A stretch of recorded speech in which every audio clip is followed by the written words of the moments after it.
వైజయంతి శ్రీవల్లి తన కూతురు కాదని యువరాజ్ నిషికాలని ఒప్పించడానికి నానా తంటాలు పడుతూ ఉంటుంది.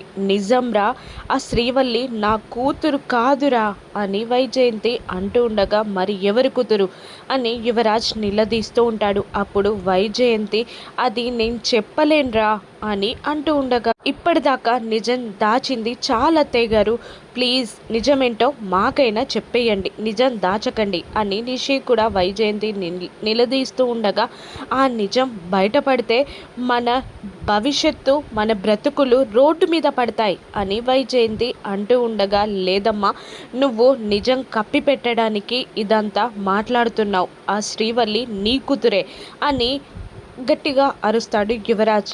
నిజంగా ఆ శ్రీవల్లి నా కూతురు కాదు, ఆ సుహాసిని కూతురు అని గట్టిగా ఒక్కసారిగా నిజం బయటికి చెప్పేస్తుంది వైజయంతి. దాంతో యువరాజ్ నిషిక ఇద్దరు షాక్ అవుతారు.